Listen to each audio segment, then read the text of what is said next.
Let's go ahead and queer up politics. Nikki Haley says Florida's Don't Say Gay didn't go far enough.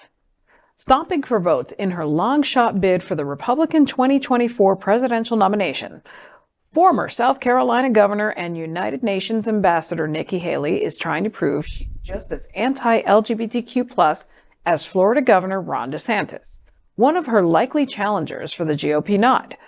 When asked about DeSantis' divisive parental rights in education law, a.k.a. the Don't Say Gay law, which bans discussion of gender and sexual orientation in kindergarten through third grade, Haley told a crowd at a New Hampshire town hall that the legislation is too timid, proving that Haley is ready to make LGBTQ+ youth a target in her campaign.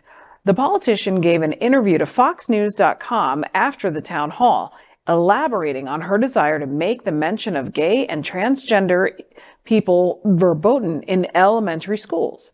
Haley's record on LGBTQ+ issues is abysmal. As noted by GLAAD, Haley has said President Joe Biden's support of transgender rights will destroy women's sports, saying, quote, "Across the sporting world, the game is being rigged against women and in favor of biological men," end quote.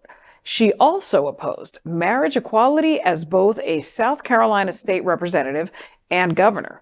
She has also rejected matching funds for a program offering HIV medication to lower-income patients. Now, she's also an ageist. I don't know if you guys know this, but she's also very much a part of, if you're too old, I don't want you in my house. Wow. What? So, yeah, that's her new thing now. Wow, she's perfect to run with Trump, huh? Oh, yeah. Right.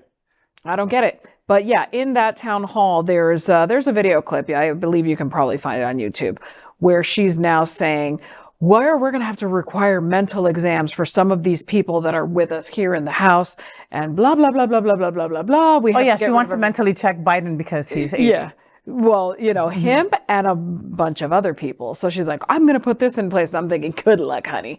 That's not going to work. Well, she could use a mental check. I mean, because her memory seems to be very, very askew, because she has waffled more than a cook at the Waffle House. I mean, she has. I mean, she's for Trump. She's against Trump. Oh, really? Oh, yeah. She's been.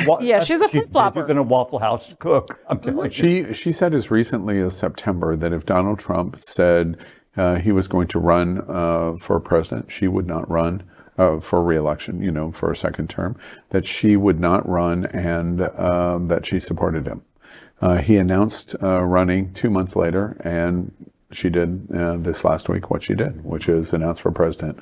That's the flip-flop that you're talking about. My number one problem with Nikki Haley, she's not, she looks credible because she's not batshit crazy. Right. Okay, so if you put the crazy bats, the Republican Party. Right? As what is it? MTJ? What is it? Marjorie Taylor Greene with her big old fur coat. Yeah, exactly. What's going on there? Watch Bill Maher if you want to hear a great analysis on Marjorie Taylor Greene.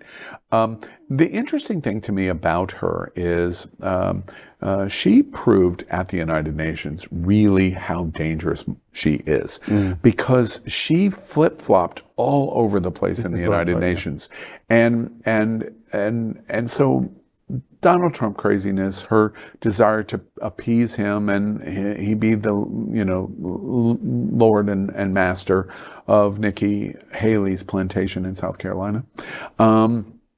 She flip-flopped so much in terms of what she said in the world stage at the United Nations. She became scary for me. She doesn't rail the way Donald Trump does, or the way Lindsey Graham does, or even the way Marco Rubio does.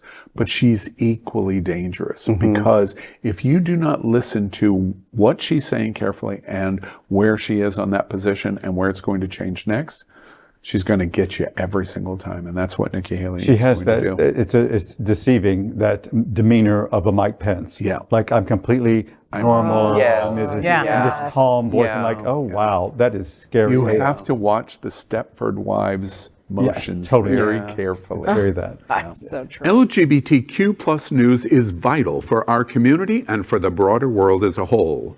We have enough enemies at Fox News. Tucker, Sean, and Laura are loud. We need passionate allies. Happening Out Television Network, Queer News Tonight, and It's Happening Out are literally out of the closet and into the headlines. Our community needs your support. Like this broadcast and subscribe now to ensure the growth of the entire LGBTQ+ community.